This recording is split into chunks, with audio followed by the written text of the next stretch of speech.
Hi and welcome back to the channel. Today we are going to be reviewing episode 8 of series 2 of Strange New Worlds, which was called Under the Cloak of War. Cryptic. Scary. Maybe. So in this episode, the Enterprise is called to effectively ferry an ambassador between the Federation and the Klingons, who turns out to be a Klingon, a defector from the Klingons. We get a new ship as well. We did, yes. Yes, Kelsey May. And this rubs up some of the members of the Enterprise crew the wrong way, since they are still dealing with past traumas from the Klingon War as depicted in Discovery, Series 1. So, do you want to kick off? Well, I'll start off with one question. Mm-hmm. Do you feel a bit better about Chapel being a bit more kick-ass now? I do. I instantly thought of you straight away, because I was a bit like, we're getting these flashbacks, which pretty much kick off quite early on the episode. Yeah, early on the episode, we get a flashback to Chapel during the war and her first meeting with Dr. Mbenga, who it's implied wasn't always a doctor. Did you get the implication that he was some sort of soldier or mercenary or something? The ghost. Yeah, the ghost. And that he had enough of killing and had gone the opposite way, decided he wanted to save lives instead of taking them. And obviously we got that little tour with the ambassador around the ship, which obviously has each crew member that we saw that had been in the war interacting with Ortegas, having a little blowout on the bridge. Yes. Which, did you feel a little bit catfished with that one? I was like, yay, an Ortegas episode about her traumas during the war. And she was barely in it after that. And I'm like, they keep doing this with Ortegas. Every time. They're like, here we are. She's going to be the forefront of the episode. And then, no, she can go over there with Pike in the corner. And I'll mention Raktajino. We did go mention of Raktajino, which I got sick of in Deep Space Nine. It was nice to hear it here. Yeah. With Spock burning his hand, and then obviously that led us to sick bay. Yes. With Mbenga, and then he has a bit of a panic attack. I'd probably describe it as, and then I think that's where the flashbacks literally kick in. I think they do. Roughly around then. And like you say, we'd turn up with Chapel, which I thought she was going to be some kind of covert person. The way we started on the shuttle with her. When it started on the shuttle, I thought the same, to be honest. But I like the fact that she was a combat medic, right at effectively the front lines of one of the nastiest battles in the Earth Klingon War. And I thought that fleshed out. It would have been nice if that had been in Series 1, so that when it went into first episode, it didn't feel so jarring. But it's there. Guessing maybe, looking back on things, maybe that's what they've seen fan criticisms of, like why is she such kick-ass? And now they're trying to fill it in season 2. Probably, yeah. I mean, don't get me wrong, they've moved now so far away from who I thought Chapel was. Yeah. But I'm kind of glad they're doing something else other than like if you're gonna do that with a character, give it the story. Give us something good to do other than just a love story with Spock. I'm kind of glad it's moved from one into this for now. Speaking of Spock, it was nice to see the friction between them starting. Yeah, you sort of got that this week, didn't you? Did. I enjoyed their exchanges. Ethan Peck was great as Spock, which is what I said last week. I felt like he's a good Spock. I just haven't seen enough of it, and he was back to being Spock this week and absolutely nailed it. Yeah. So, one thing that has bothered me a little bit is the jarring shifts in tone. So we seem to have gone comedy episode, serious, comedy episode, serious, comedy episode. That's how it feels at the moment. And I think that is mainly due to the 10-episode spread. If this was a 20-episode series, obviously they'd be able to, stretch it out a little bit better. So like next week we're going into a musical episode from this. Yeah. It's great that there's variety, but I just feel like it could have been paced or set out a little bit better. If you got a 24-episode season. Yeah, I almost feel like if it had, Discovery used to have 14? 12 to 14. Yeah, if it had that many, so they could put at least 2 slightly more serious ones back to back, or But you say whichever. That, but we all know what happens when you give them too many episodes. Well, this is it. But I hoped with episodic that it wouldn't become tedious. Yeah, I think they've got the wrong way round. Give the episodic one more episodes and less to the serialised, so the serialised doesn't have to spread itself so thin. I got kind of vibes from what's the Deep Space Nine episode? Siege. AR-15. I can remember the number. That one. Yeah. I got big feelings of that episode with this. So I like being able to have some more of the Klingon War fleshed out, I have to admit. I thought that was one of the... I know we always rag on Discovery a little bit, and it is mostly joking. I do quite... Of all the series of Discovery, I really like Series 1 and 2 predominantly, and Series 1 it was nice to see more facets of the Klingon War explored, and that was one of the strengths. Jumped it as well, didn't it, in Discovery? Because when they went to the Mirror Universe, when they came back, it was all over. Yeah, it was all over. So it was nice to get some blanks filled in, and there are some strengths to Discovery. There are, and this was one of them. So it was nice to see it kind of explored better. Yeah, I wish we'd got some Ortega's flashbacks. Same, being the other person. I was expecting there to be some Ortega's episodes, so I kept waiting for it, and they never came, which is a shame because this would have been a great opportunity. So we got more.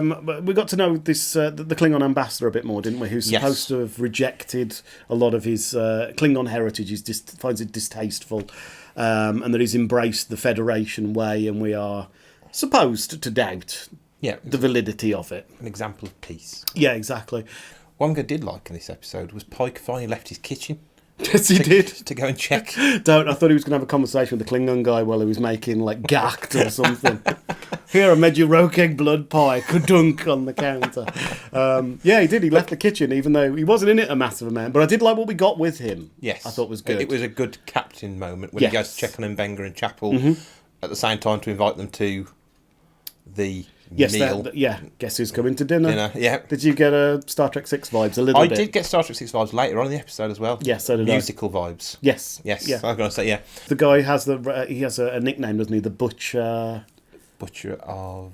I can't remember the name. The Butcher of, because in order to defect, he killed his own men, didn't he? Yes. We also got an explanation for the serum. Yes, we did, because you mentioned the serum before, didn't you? Yes. In episode 1, you hoped that we'd get a bit more background on that, which we did. We Protocol found out, 12. Yes, found out all about it and what it does. I like we had a callback as well. They have the soldier that they can't treat at the time, so they store him in the transporter buffer, which is what Mbenga does later, chronologically, later on, to his daughter. Yeah. To keep her going, doesn't he? He does exactly the same thing. I thought, that's a nice callback, that it's something that he's done before. And it ends up, they have to wipe the guy, don't they? Because they can't use the transporter otherwise. A really tense moment. Yeah. And again, he makes that decision that he makes. I like that. I like the fact he didn't procrastinate either, did he? She's procrastinating, he just goes over and does it because it needs doing. They literally need the transporter there and then, didn't they, to get everyone out? And I get the feeling with his character, he's the kind of person that does things and I'll worry about it later. I'll procrastinate, I'll punish myself for it later, that kind of thing. Which is very evident. Very evident, and I like the fact that played through all the way through, and it's been a pretty constant. He always kind of was, but he really has become one of the most interesting characters in Strange New Worlds. And what I like throughout the episode as well is the biobed too. It's sort of the metaphor for him. He starts the episode off with it being playing up, it's broken, it's needs fixing. And it's sort of like as the episode goes through, it's sort of the metaphor for himself. You can never fix it. You never be completely fixed. You can only just repair it, patch it up and keep it going. Yeah, it had some nice metaphors in it. I really like the oppressiveness of the incoming transport. Oh, yes. Over and over and over. And it starts off at the beginning, and I could feel it then, where it's constantly bringing in more wounded. And it just gets more and more and more and more. And they really ramp it up to the point where, I mean, that's kind of what they're hearing even after the war's finished. Yeah, that kind of constantly going. Yeah, that's a reminder. As soon as you got one off. So I did think that it was good to see what a genuine threat Klingons can be. Yes.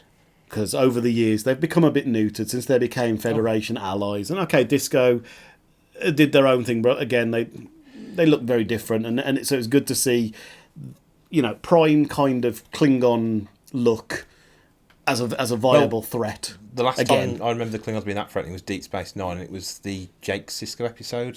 Nor the Battle to the Strong. I can't remember that episode name. And that's when, again, it's a similar sort of situation. They're in a hospital on a planet, and they're being bombarded, attacked, and you see just the cruelty of the Klingons. And so you're right. And they've got a proper Dictarg knives. Yes, they did. Yeah. And I was waiting for Discovery blades to be shown and stuff, and I was like, nope, no, it's got proper. Yeah. I mean, this episode had a lot of grey areas about, are there some things that can never be forgiven? Yeah. And posed some questions, and I like the fact it didn't try and give any answers, which I like when Star Trek does that. To this point, we watched it not long ago, and even now I'm sitting there thinking, was Mbenga in the right? I don't 100% know, and I genuinely don't know whether or not he was in the right or not. And I like that. Because you can, it adds to his depth of his character as well. You sit there. Because part of me does feel like, there must always be a point where someone can redeem themselves. But then you also think about some horrific things that people do. Well, you think wartime and and can some people ever redeem themselves given what they've done in their past? And it poses some really interesting questions and difficult questions. We find out that the Ghost is his nickname. They keep saying he's got the most hand-to-hand kills. That's right, because it's revealed, isn't it, that the ambassador, the Klingon ambassador, is not the butcher. It's actually Mbenga who'd killed them all to get to him, only he didn't manage it in time. And this guy has taken on the mantle almost to become kind of a martyr, and he used it to... basically use it as part of his defection story, and he's using it now. But then the question also is, was the guy doing good? Was he genuine in it? Or I couldn't really tell with that. Yeah, it's one of those. It's just, again, like I say, leaves that grey area to make your mind up. I was expecting at some point to do the big reveal, he's evil, and okay, he lied about that, and yes, he was evil, he'd done things before, but I was expecting there to be like a plan. Yeah. He's doing this now, he's pretending to be this way, and this is his plan, and it's some nefarious plot, and that never really happened. It was a case where everyone else had got him wrong, basically. I think. Do we even know who started the fight? Because there's a fight at the end, and Mbenga kills the ambassador, and I'm not 100% clear even who started the fight. I don't think anyone... Well, no, I don't think he did start a fight. Mm-hmm. I think Mbenga did stab him. I think so. I think... And I thought, is Chapel lying for him? Yes, I think she is. Point blank. And I thought that. I'm like, I'm pretty sure that he started this, not the other way around. I like the fact they left it. I mean, they did the thing with the silhouette, so it wasn't 100% cut and dried, massively clear. But I came away feeling like he started it. Just before you get absolutely that Chapel walking in, he's opened that toolbox. Yeah, there's intent there. The knife is there. He knows it's there. On top. And he does say some crimes cannot be forgiven, that kind of thing, before he does it. That's what I like as well about the whole scene is Chapel, if that is the case, point blank lies. Yeah. He says, I was actually in the room, saw the struggle. Well, she didn't. She saw silhouettes. Exactly, yeah. I love that. But what I do like is Pike's not stupid. Yeah, he goes straight down. Goes straight down to Mbenga, but Mbenga I think, continues to lie. Well, it gives him the chance, doesn't he? Pike does. He said, if you've done this, Well, that's what made me question it. I was like, would Mbenga lie to Pike? Because I was like, I suppose you could say that it was provoked, because he did keep asking him to leave, and to leave him alone, and he did keep pressing it. So again, another grey area. I love that. When he's talking to Pike and he's saying, I've known you many years. Mm-hmm. However, you didn't go through that. You'll never know. Yeah. And then he asks the question, if I told you he killed children. Yes. That's it. Would I still... I thought the same. I was like, that was a bit harsh of him killing him. And then he points that out. What if I told you that he killed children? What if I told you he'd done these things? And part of you sits there and thinks, well, yeah, they get what they deserve. And he sort of confesses it to Pike. Because when he says that, what if I told you killed children, would I still be in the right for killing him? Yeah. I believe is the line. Yeah. And I'm like, you've sort of just said it, but Pike's like... And I thought, I like the way Pike just sort of lets it lie, but he was giving him a chance to say, "Guess I killed him," and we'll move on. But it was just some great character moments that really developed Mbenga and Chapel, which has been a big criticism. Yes, why are they both fighters? Where's this serum come from? It did feel very jarring. Like I said, in episode 1, it was just like, huh, what's all this? And it's because we didn't have any of this information. I don't necessarily feel like it was, even now, don't feel like it was a good decision to have it so late in the game to explain these things from episode. I think it could have been handled better. Yeah, I'm curious to rewatch some of the earlier episodes. Because, like we said, episode 1, we had issue with all of a sudden they're amazing at all these fighting things. Where's this drug come from? We had issues with some of the Spock's behaviour, and that had its resolution that we were relatively satisfied with as well. I'll be very curious to go back and rewatch and see how it feels with the context. With the context, and with that serum as well. Now I know what it is, which he said it's basically adrenaline and pain inhibitors. That's right, yeah. Which we were saying in episode 1. Well, what sort of thing makes you all of a sudden? It makes sense. Totally. And like you were saying, like with Chapel, like elbowing Klingons in the face, how's it not hurting? And I was like, well, inhibiting pain, it's not. So. Yeah, this is it. I'm going to rewatch that, so I think I'm going to like it a lot more now. Yeah. I'm not going to have any... Well, all the issues I have now been answered again, which I keep saying this every week. I'm like, they've answered an issue I had earlier. Which, to be fair, that's not our fault, because this is how it's been broadcast. Yeah. We can only review how it's presented at the time. Bingeable, if it was every episode, we'd have watched probably them all. Yeah, and then we'd have the context to go back. Context is the king. Yeah.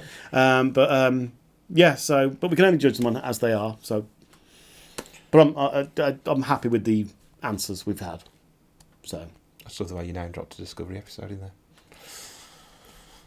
We love Discovery. Was it series Seasons 1 or 2? one and Was it two. series 1 or 2 Discovery the Rise? Season 1. There we go then. That'd be one. Episode 3. That would be Or one. 4. Yeah. Okay, so which one of us is going to go first with the actual rating? Who did last one? You went first last week, so it's got to be me, I think. Go on then. What's your rating out of 5? I'm going to give this a 4.5. Good. Simply because the episode was solid. Mm-hmm. It's helped expand previous episodes. Now we know some backstory, and for me, it did a great job at, like I say, our main issues have been Wenger and Chapel and Spock. Yeah. And all three of them in this episode. Spock didn't get as much to do, but it's still there. Still there. As you say, it leaves you with those moments of questioning it, which is what Star Trek does best, when it makes you question moral decisions. That's it. I was looking forward to us recording this because beforehand I really wanted to ask you who started the fight because I wasn't sure. But that's good. That's the question. It's nobody knows, but you've got to make your own mind up. And so it was a really good episode of Star Trek. I sort of feel bad I did give last week's episode a 5 now, and compared to that, but it's each their own. If I take them episode on episode. I think I am going to give this one a 4. I'm knocking a half point off for catfishing with Ortega's. I was undercut. It's because they made me feel it was going to be an Ortega's one, and it wasn't. So again, half a point locked off. That's for that. going to be the case. Maybe, but for all the reasons you've given, I liked the. I wouldn't necessarily call it vagueness. I like the greyness of this one. I like the fact it wasn't so cut and dried of just standing there pointing at me and saying this bad. So I like the fact that it put our heroes in a different light. So I thought it enriched a lot and was quite a brave episode. Absolutely, yeah. To do.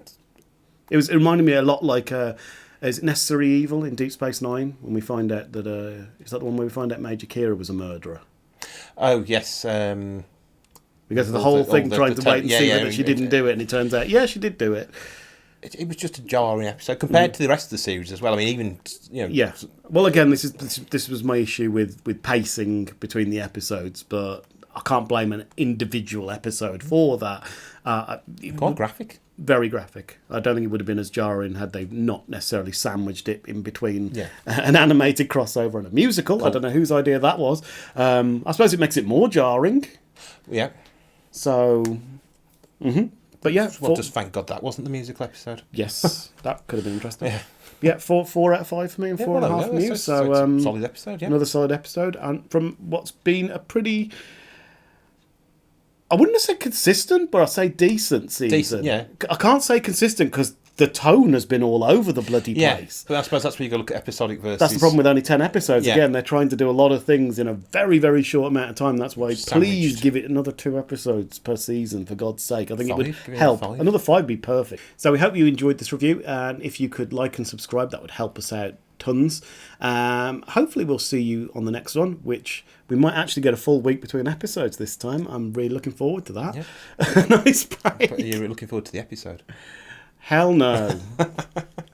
But ain't 2 left though now. 2 episodes. I'm hoping I will be pleasantly surprised. I was with the animated, so maybe I will be for this one. So hopefully, we'll see you on the next one. See you later.